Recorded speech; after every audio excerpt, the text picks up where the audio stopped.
From Zhou Enlai to Wolf Warrior diplomacy, what makes China's diplomatic corps tick? To discuss, we have Peter Martin of Bloomberg on the show. He's the author of the recent China's Civilian Army, The Making of Wolf Warrior Diplomacy, a clear candidate for one of my China books of the year.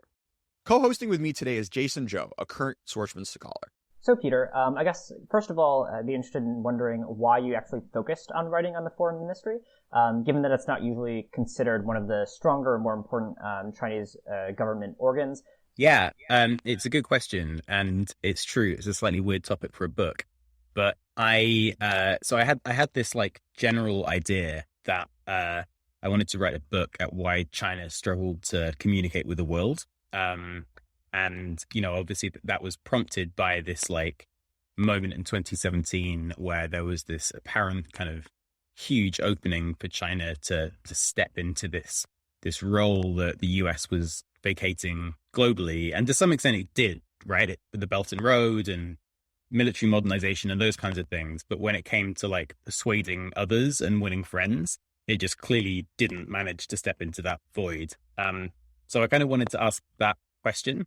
And I guess because I was working in Beijing and attending foreign ministry briefings and talking lots to foreign diplomats, I kind of became intrigued by like how Chinese diplomats like might help to answer that question. And you know, particularly because they have to like inhabit these two worlds at the same time, right? There's the kind of closed, secretive, paranoid world of Chinese politics. And then there's the relatively much more open, cosmopolitan world of global diplomacy. And so I figured that it would be kind of interesting to delve into people who had to simultaneously work both of those worlds and figure out kind of a safe way to walk the line between them. Well, delve you did, reading over 100 memoirs. Oh my God. It really shows, which is fantastic. Like the first thing I do when I get a book about China is I look at the footnotes, and if there are no Chinese sources, I like tend to put the book down. But your book is chock full of them. Though I imagine it was a real slog getting through a lot of it. You know, what kept you going in this quest? Were there sort of like moments of joy or turning points that you were like looking forward to in every one of these books that Yeah, I mean, I guess you get better at like reading the material, right? Like it was a real slog at first, and then like the vocabulary starts to get quite repetitive, and so it gets kind of easier. But yeah, like you know, I think that there is one of my like strong biases in like China studies, I guess, is that still now, even under Xi Jinping, there is a huge amount to be gained from reading original Chinese sources. And I think that's true of like any topic, whether you're looking at economic planning or, you know, diplomacy and military affairs. And so I just strongly assumed that would be true of this topic and tried my best to throw myself at it. And yeah, I guess my like slightly obsessive personality just kept wanting to keep going and work my way through them. I didn't finish them. There are dozens that I never got to. I've got a list somewhere in the bowels of my phone. If anyone's interested in completing that task. Yeah. So what was your like selection process for who ended up making it on your bedside table? I wasn't particularly sort of systematic about it. I mean, I guess the whole time I was trying to build up this story that went from 49 or even before 49 till now. And so each time I picked up a book, I was looking for something that like would help to fill in gaps, whether that was like, oh, you know, I haven't read much on China's presence in Latin America, so I better read a couple of books that are going to answer that, or like, you know, I'm feeling a little bit light on the 80s, you know, like lots of them tend to have like a lot of them have like very lengthy Cultural Revolution treatments, which is great, but you know, they'll kind of skip over the 80s because like the narrative tends to turn to kind of, and then everything got better and China opened up and my life improved. And but you kind of Which want is to true. know, which is true, but you kind of want to know, like, okay, well, what was happening like inside the bureaucracy, and how did that impact your life, and how did that impact the way that people talked about China? So little things like in the 90s, in the early 90s, Chinese diplomats found that on visits to places like Cuba, they were getting questions about, so how does the China model work? And they had only ever been in kind of we need to learn from the world mode, right, since economic opening started, but that was like a little taste of what it was like to be from an economically very successful country, and it was new for them. And so I really found a lot of pleasure in sort of discovering moments like that, and that kind of kept me going, I guess. Yeah.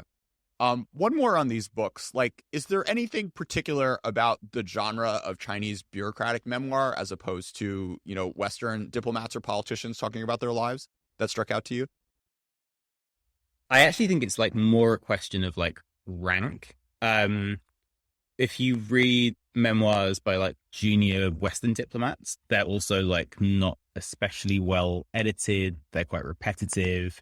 And, when you get to very senior people, they're either ghostwritten or at least they're working with a high profile publisher who's edited them really well. I'd say that's kind of true of the Chinese language memoirs as well. Like the junior people, the content tends to be a lot more dry. And then obviously in China, you have the censorship factor as well. My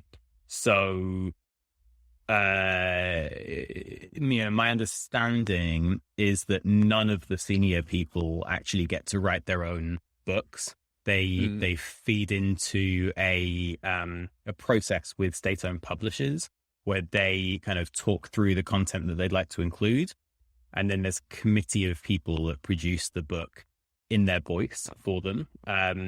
So that's kind of pretty uniquely Chinese. And to be clear, like, it's not like when you're reading through these books, they're useful from page 100 to 300. What you're really doing is like skimming through pages, kind of eliminating content and finding like the one or two little nuggets of information that are going to be helpful for you. Yeah. Yeah, it's interesting because when you started that answer, I thought it was like a proxy for like actually the most like, successful diplomats in their careers are the ones who are like most thoughtful and, have the most to say. But it may not be the case if they just got the ghostwriters. Yeah, I mean, I think also there's like the censorship thing, as you can imagine, like changes a lot like over time. So some of the books written in the 90s and the early 2000s are really quite thoughtful about people are reflecting on the role of the state versus the market, or like what does it mean to tell a true version of history, and what does it mean to be a loyal Communist Party member, and all of these things.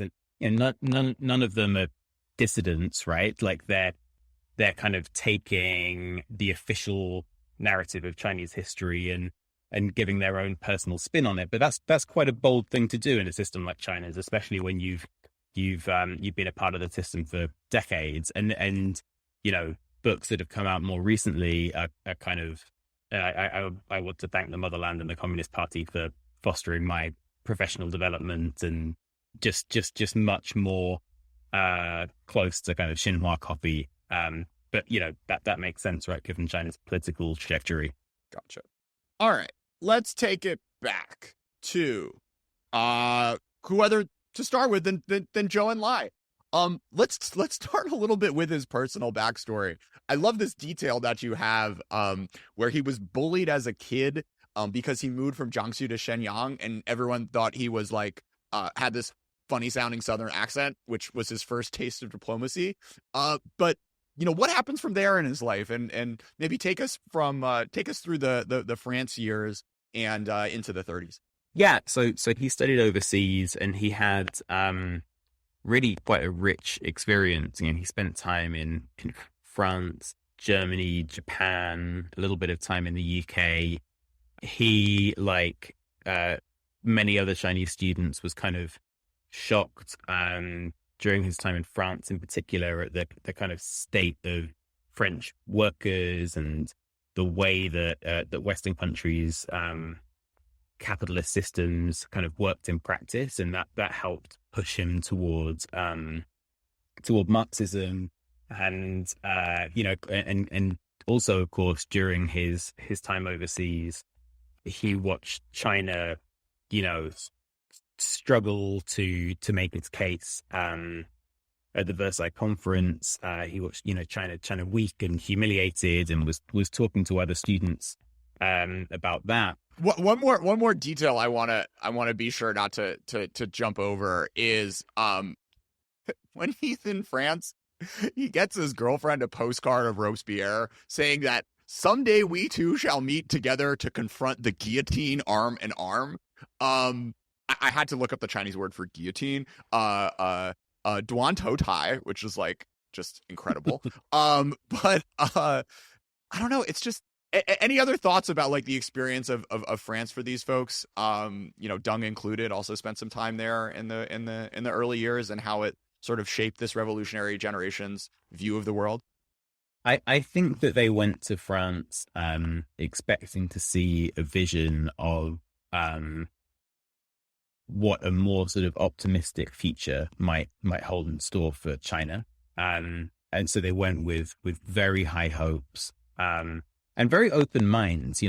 So yeah, I think that he had this incredibly optimistic vision of what France might be like, and he expected it to be this kind of picture postcard of like what China's future could be, and he was disappointed.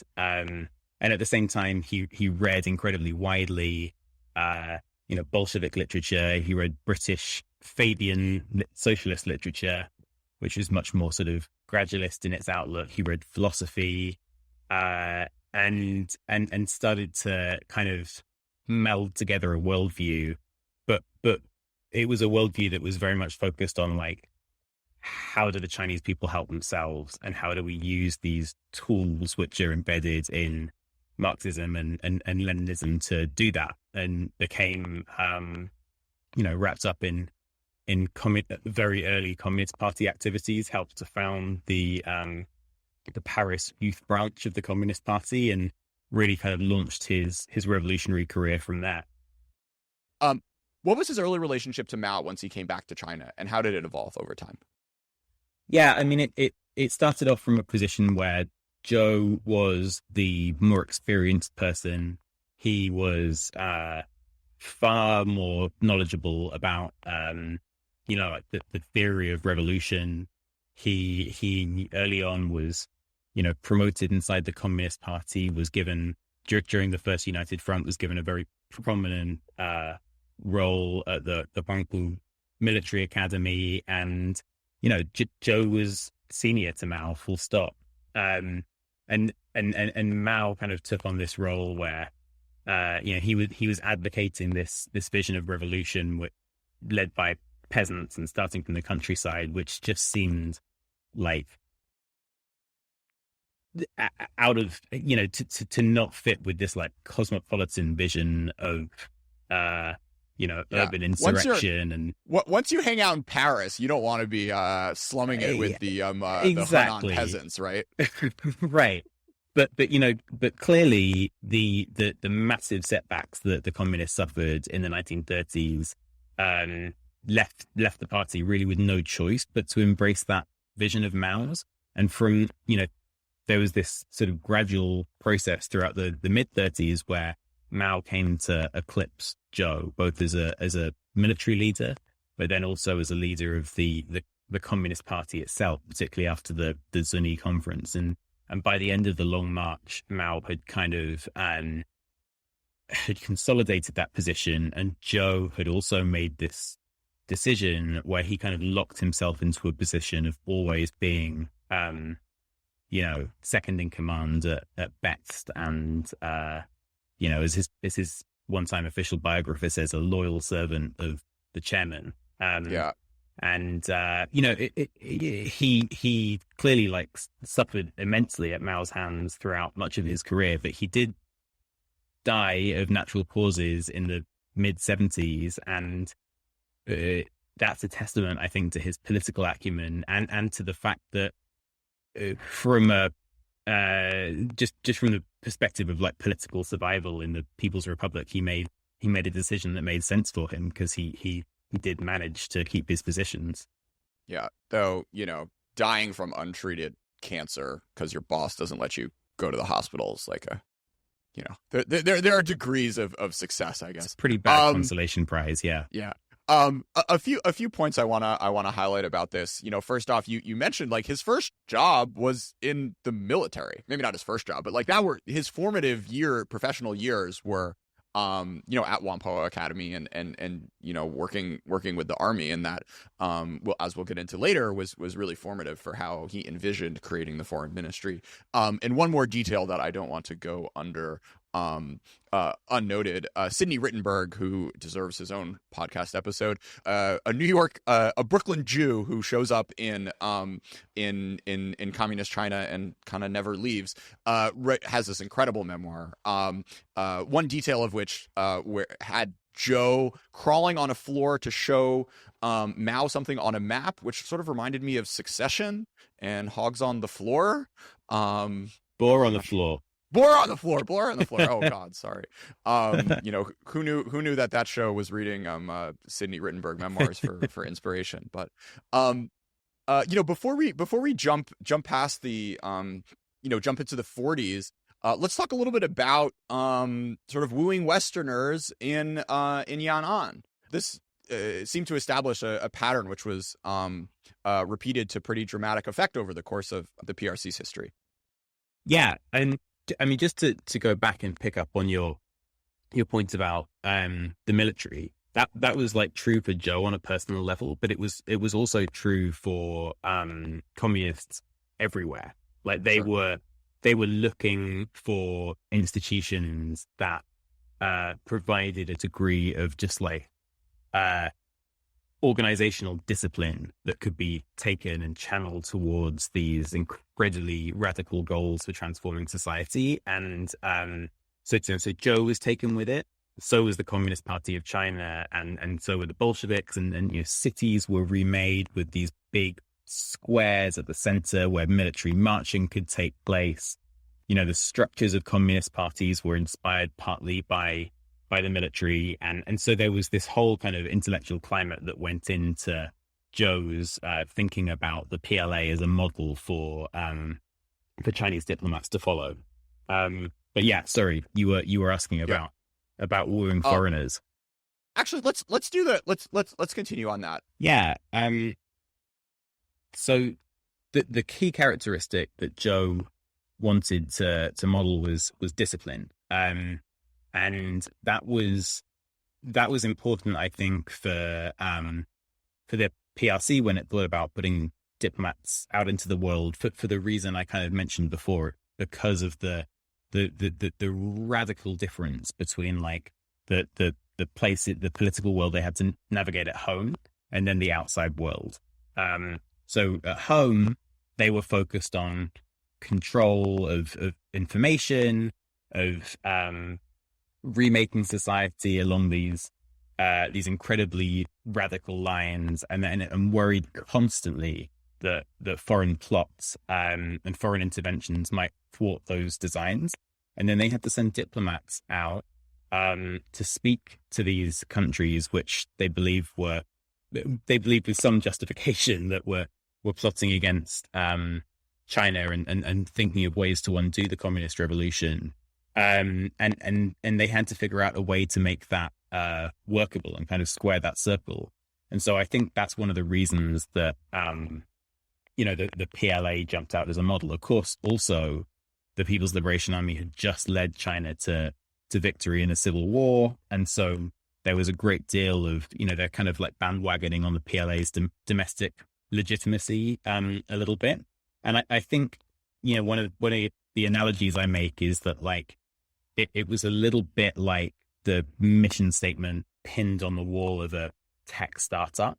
It's this kind of like messy organization, really doesn't know what it's doing, but you kind of come up with this very clear set of principles that you can drum into them again and again. Don't be evil, or in the case of Google, or like in the case of the foreign ministry, think and act like the People's Liberation Army in civilian clothing.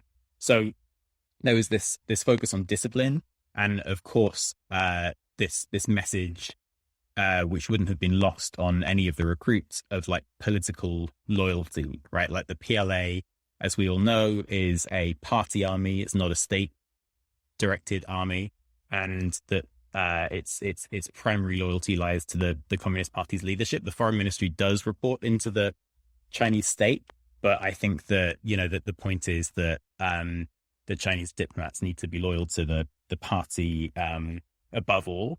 And, you know, so in practice, that meant following orders with great precision.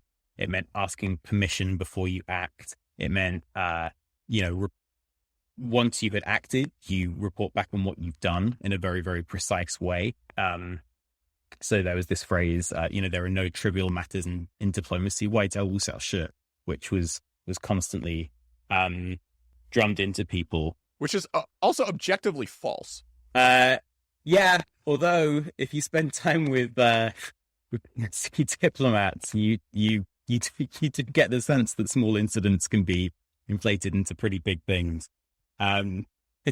Yeah, it's kind of funny. It's like when you say that, it makes me think of the like how every year is a bad year for something because there's an anniversary, which like will either say that it's a bad year for relations to get better or a bad year for relations to right. get worse. I mean, it's a trope. I'm guilty know, of this, but it's totally a trope in like China journalism, right? Like, you know, the PRC is likely to be particularly jumpy during this month as preparations for X event take place because it's a sensitive year filled with political anniversaries, and it's like, yeah, as opposed to their usual like freewheeling approach and, you know, tolerance for unpredictable events.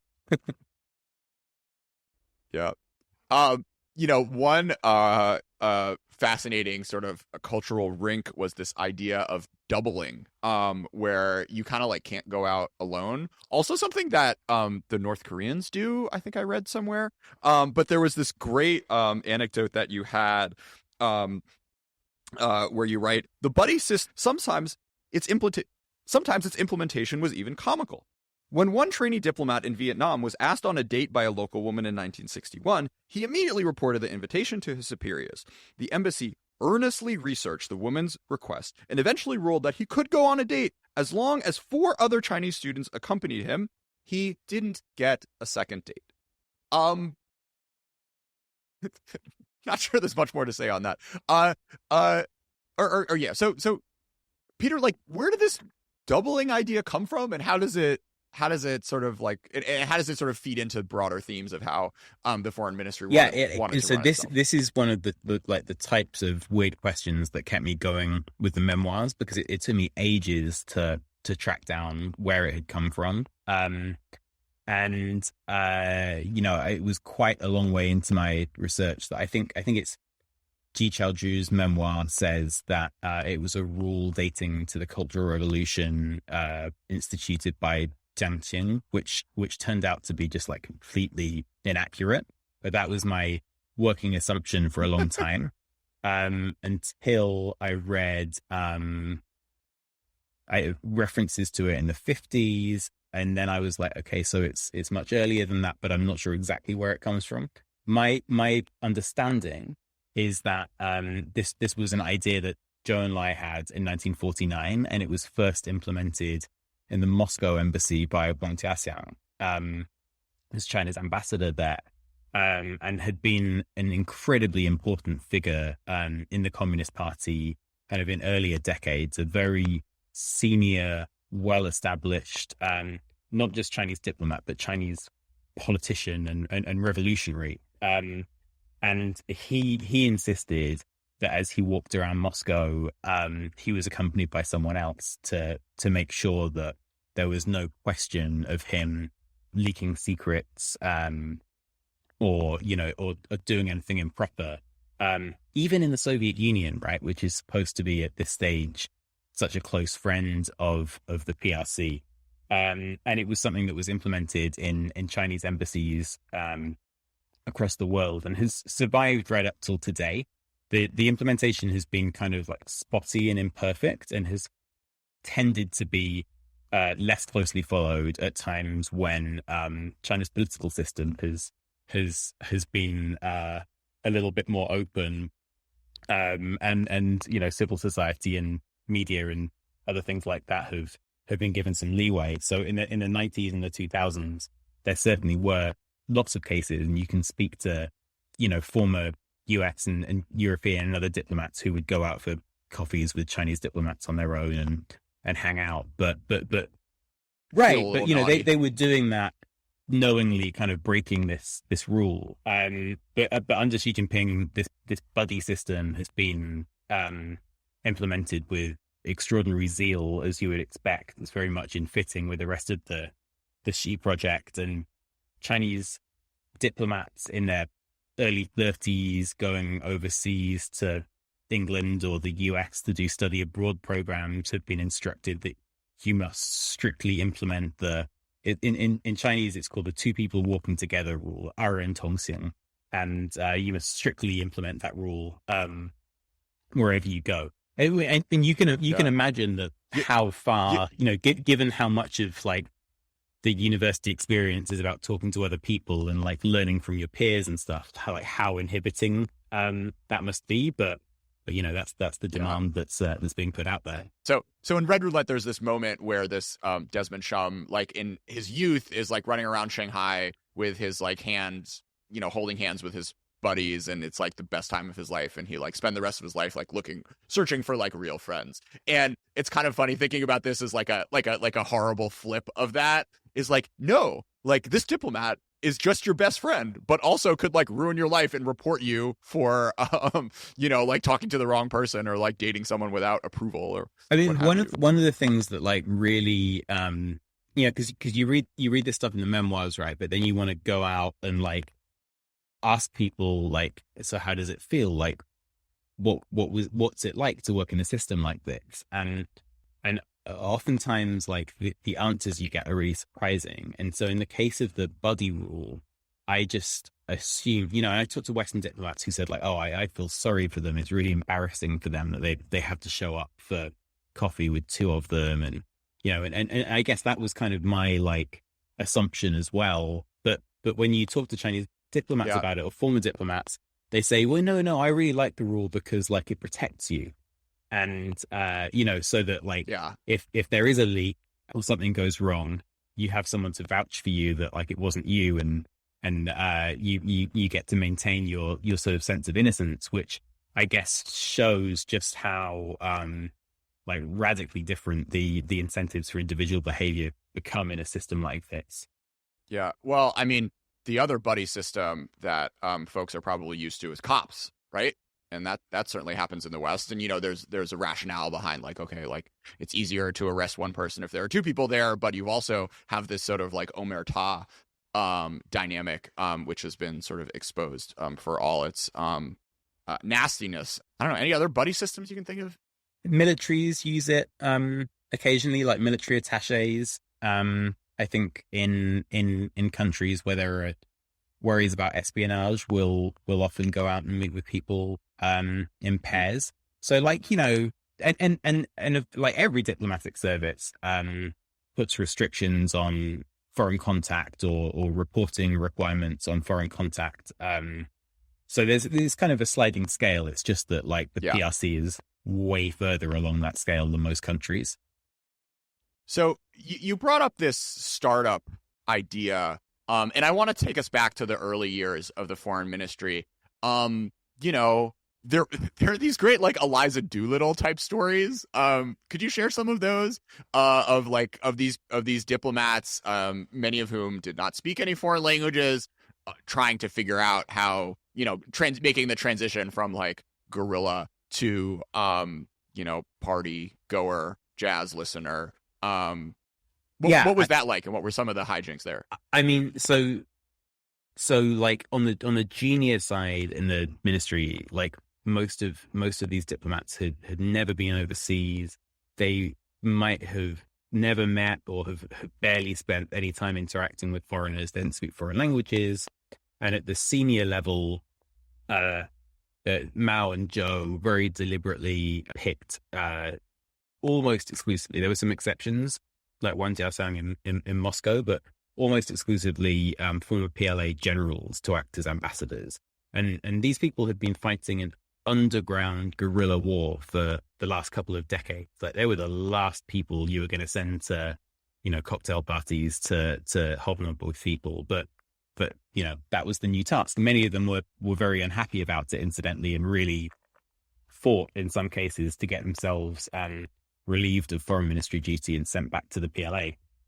But so the process of like educating these people, of course, because like the cushy capitals were not the places that recognized China in the early years, right? Right. I think China's first ambassador in Poland, I want to say, like, his desk was crafted from a door stuck on top of two bits of wood. Like these were not cushy places. Speaking of startups, that's what Jeff Bezos did, right? This is a real thread here.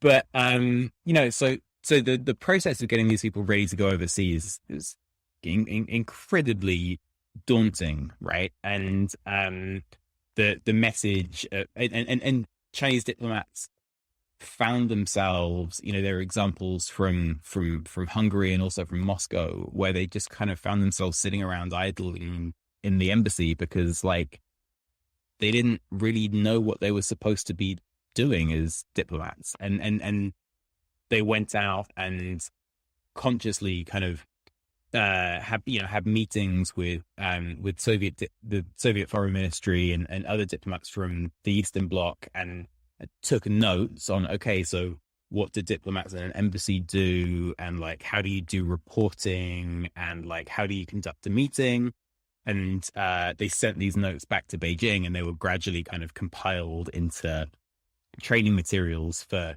diplomats going overseas. So there was that kind of like official side of getting them trained up, but there was also this like how do you stand, how do you eat, how do you make small talk. And so they held like mock diplomatic receptions for some of these people in Beijing, where they wore Western suits for the first time in their lives. They were taught to hold a knife and fork, which they found it like incredibly challenging and bewildering in many cases, and were instructed on like what kind of questions do you ask to keep conversation going, and what do you avoid, and actually these lessons lasted for a long time. Li Jiaoxing, who was China's foreign minister in the late 90s, early 2000s, recalled being told, like, don't eat your food too noisily, which really like he found insulting at first, and then he realized that like, oh yeah, I kind of do slurp my noodles, and maybe this is a good lesson. That stuff's like obviously faded right over time. They don't need to teach that stuff now, but it lasted for a long time. Yeah, I like the like don't hoard food at a buffet thing, which is definitely still relevant. It's still kind of relevant for me, actually. Maybe I should take some of these lessons. China Talk would very much appreciate your support. Signing up for a recurring pledge on Patreon at patreon.com/ChinaTalk, or via the Substack at chinatalk.substack.com helps offset the hours of research time and editorial support needed to produce each episode. Making a pledge of $7 a month will earn you an ad-free feed alongside my personal, undying appreciation. Thank you so much. So you have this contrast between, on the one hand, you have these diplomats trying to ingratiate themselves with the West, win over recognition from Taipei to Beijing, but you also have all these internal tensions. Take us up, Peter, through the anti-rightist campaign and what the sort of first purge did to the foreign ministry and its international ambitions. Yeah, I think there was this sort of real loss of innocence. Right, like I talked about how the system was set up to help diplomats in these kind of two worlds, and it did that until the line moved, as Mao decided that like the political system wasn't moving in a direction that he liked. And, in actually in many political systems, like for when domestic clampdowns happen or domestic sentiment kind of moves towards xenophobia and nationalism, diplomats are some of the first groups that get blamed because they're the ones meeting with foreigners all the time. And that's especially true of a system like China's, where, you're not only you meeting with foreigners, but if you're doing your job properly, you're also like wining and dining them and having deep conversations with them and talking about their views on politics and then reporting those views back to Beijing. And any one of those moves can be interpreted as, a slight of China's leadership or a mark of disloyalty. And so a lot of people who were just doing their jobs found themselves kind of on the wrong side of Mao and of Chinese politics. And it was a pretty scarring experience. And when you read accounts of Chinese diplomats who went through it, they sort of talk about how the anti-rightist campaign really taught them the lesson that like you keep quiet if you don't like the direction that things are moving in. And that was true in the foreign ministry. It's true all across China's political system. And I think it's Bo Yibo's memoir, Bo Xilai's father, who talks about how it was really the anti-rightist campaign that made the Great Leap Forward possible because everyone was afraid to speak up. And it led to this just kind of dangerous pliancy, I guess, inside the ministry. So I guess that like frustrations with the Soviet Union had been building for a long time. And when Mao, it was really Mao that kind of led this. When Mao started complaining about the Soviets, diplomats like Wang Jiaxiang and others who had been dealing with the Soviets for a long time kind of had these little lists of grievances in their heads about the ways that they had felt slighted or ignored by the Soviets, the way that they felt like, Tsarism still continued in the Soviet Union despite the Bolshevik Revolution, and, Russian nationalist chauvinism and all of these things had kind of built up. So there was frustration in the foreign ministry and beyond that.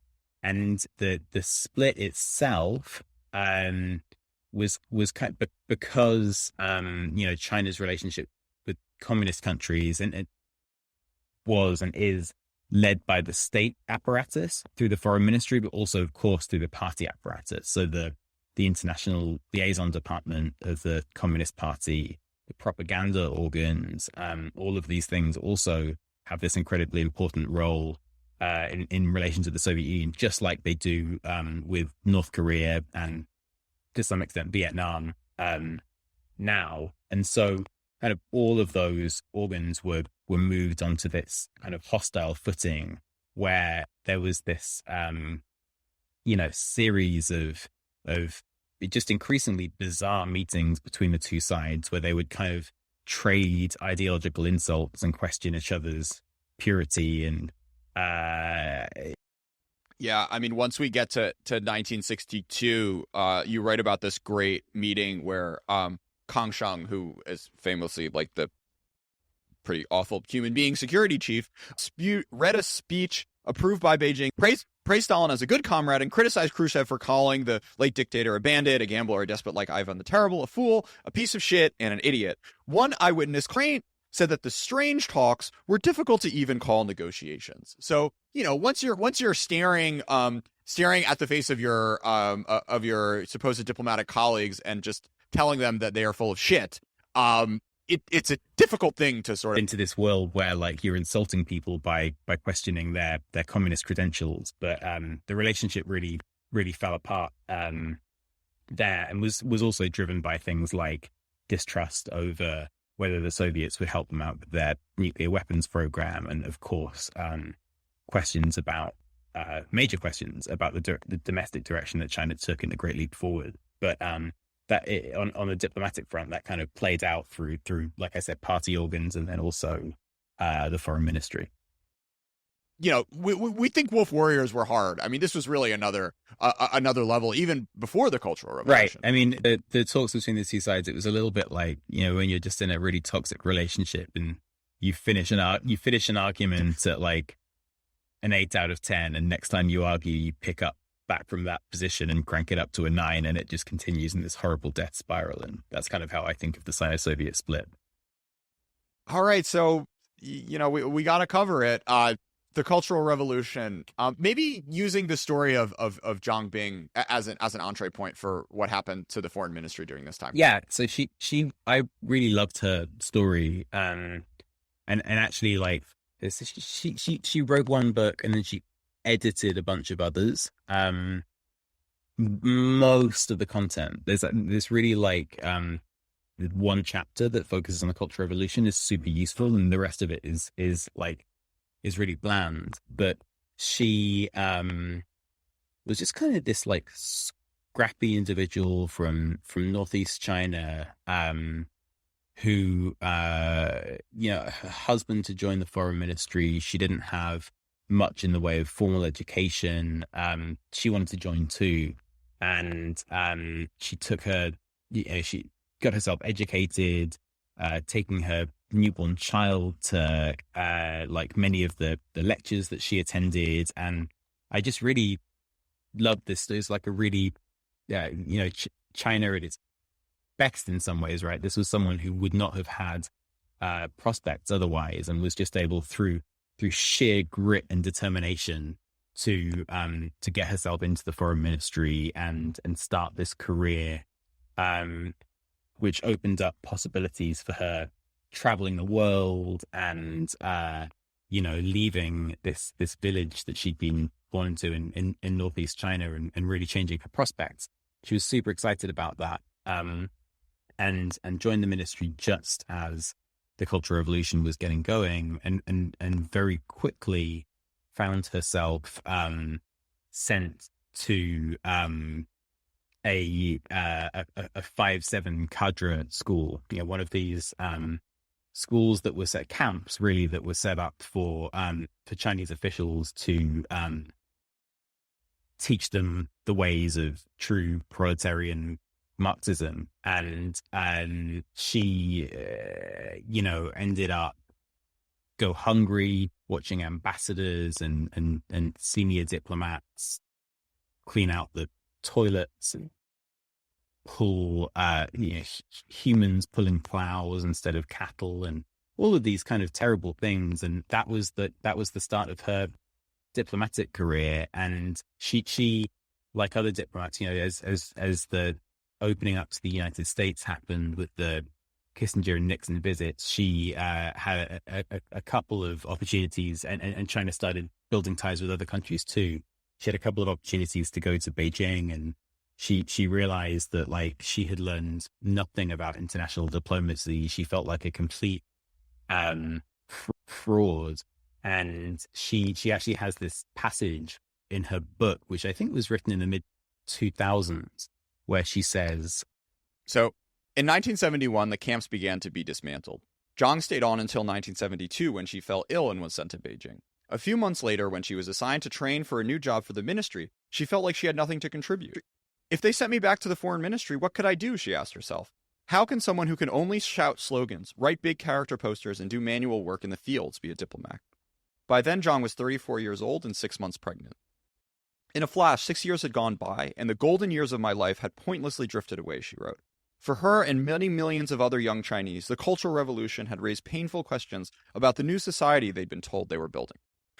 So I love that passage, and it was one of those moments, like, that was really worth waiting for in the memoirs, where there was this kind of like honest reflection and grappling with what it means to work in a system like China's. It also kind of changed my perspective both on Zhang's memoir and many of the others that I had looked at, because a lot of them, you know, they're filled with like boring meetings and stuff in the foreign ministry, but they're also lots of them filled with just like travel anecdotes, right? You know, my husband and I took ourselves off to this country and we saw the pyramids. Yeah, and those sections are like really lengthy, and then it will, there'll be a long digression on like, this is like Egyptian history, and did you know that there were the pharaohs, and it's just like really pointless and it's just like really frustrating, because it's like, why on earth did an editor let you put this stuff in your book? But actually, after reading that section from Zhang, I realized that, mundane as those stories are, there's like a real beauty to them as well, because these are people who never would otherwise have had the chance to travel outside of China, and this was like their lifetime dream coming true. And so of course they wanted to put it in their memoirs, because this was, their lives transformed. So yeah, I mean, I still had to skip over those parts, and I couldn't really include any of them in the book, but it did kind of like put into context like why people spent so much time recalling their personal travels. What then was it like for Chinese diplomats who were actually outside of China during this time? You mentioned in the book that a number of diplomats were recalled to China during the Cultural Revolution. Who was actually in charge of the embassies then? And there's some amazing anecdotes you relate. One of the famous ones is about fist fighting or outside of the Chinese embassy in the UK. But there's a lot of interesting stuff that went on during this period, to say the least. Yeah, so embassies were left with kind of these skeletal kind of operations. At one point, every single Chinese ambassador was back in Beijing, with the exception of Huang Hua, who was in Egypt. And so you would kind of have like a few people, almost exclusively men. So there were a couple of diplomats who reflected on how Chinese embassies ended up feeling more like monasteries than embassies, because it was just like a few men on their own, unable to go and meet with foreigners outside for fear of getting in trouble, and really with no clue what they should be doing. And they would, at this time, like there was such intense like factional fighting in Beijing inside the foreign ministry that they would get one cable with a set of directions one day, criticize Deng Xiaoping and, behave in X way, and the next day something completely contradictory. And so they could tell that like that something was going on, but they had no way of knowing exactly who was on top and exactly what they should be doing. And so there were embassies where diplomats painted Mao Zedong slogans in big red or gold letters on the outsides of the buildings, where diplomats went out and handed Mao Zedong's little red book out in the streets. Quite a few embassies where people, started growing their own vegetables, because they felt that like maybe they'd be politically safe if they like showed that they were contributing to production and being workers, rather than just diplomats hobnobbing with foreigners. So it was a pretty extraordinary atmosphere, and many of those left overseas were also the most left wing and kind of ideologically extreme people as well. And so when ambassadors were sent back overseas, many of them were pretty worried about facing these people, and they didn't know if they were going to follow orders and if they were going to be hostile. So it was a pretty extraordinary time. Yeah, I mean, it really goes to show the sort of like, it's like the political sort of Damocles like hanging over all of these diplomats, where on the one hand, what you said in your answer to your previous question of like, these are the lucky ones in the sense that they get to explore the world. They don't have to live in like, living as like a poor diplomat in a rich country is very different than like, being stuck in like, like Cultural Revolution or, Great Famine China. But at the same time, the sort of fact that they had to live their lives attuned to all of this must have just been so sort of cognitively weird for these for these folks to to be so subject to what was going on at home while being right. halfway across the world. You know, you had this situation where like you can't trust the information that's coming from Beijing, but then you also you know, you don't really trust Western reporting on China either, partly because like from an ideological standpoint you shouldn't trust it, or also like practically, you know, in the Cultural Revolution, like no one had a clue what was going on, so it might not even be reliable. And there were these kind of amazing scenes as people tried to figure out the demise of the Gang of Four, where like Western media had no clue what was going on. There was a lot of conjecture. They were receiving these just wildly, you know, contradictory messages from the foreign ministry itself. And I think it was the embassy in Italy. They kind of had this display up on the wall where they had created, you know, if you think of like a cop movie where the detective has like covered a wall of his apartment with all of the clues and laid out a timeline and stuff, they had done like exactly that to figure out what was going on with the Gang of Four and whether they had fallen or not. It must have just been so bewildering. Yeah, I mean, you just get this in reading your book. You just get this sense of like stress that is really pervading these folks' lives. You know, once we hit the anti-rightist campaign, and you know, going through, I guess, into the 1980s, which we will come to in our second episode with Peter coming to a podcast app near you. We're gonna leave today with the cliffhanger. Joe and Kissinger meeting up in the early 70s. Peter and Jason, thanks so much for coming on, and looking forward to round 2 of this. Yeah, thank you. Me too. At Archery Music today, we have 不知冬天 by Alice. 想会有什么剧情发生在的圣诞夜？刚刚那首歌，你叫我解开你的蝴蝶结。这个冬天，你的所有要求我都不拒绝。不能忘记你，是你发出那束光，像是超能力，把我的夜空照亮。你是阿里巴巴藏在洞穴的宝藏，你是7个小矮人搬来送我的那颗糖。叮叮当，叮叮当，铃儿响叮当。我想这段嘀咕在为你敲响，不只想对你过这个冬天还有圣诞节，我想会有什么剧情发生在那圣诞夜。刚刚那首歌，你叫我解开你的蝴蝶结，这个冬天你的所有要求我都不拒绝。嘿，我的贝，今天晚上早点睡，明天早上醒来，你的圣诞礼物会到位，不只想和你过冬天。亲戚等着一起发现，如果我是说从来没有遇到过扑火，我说我会像扑火的飞蛾，不错，你像火焰在那闪烁，被你捕捉，心里只有你不知道为何。叮叮当，叮叮当，铃儿响叮当，我想这段嘀咕在为你敲响。想对你过这个冬天还有圣诞节，我想会有什么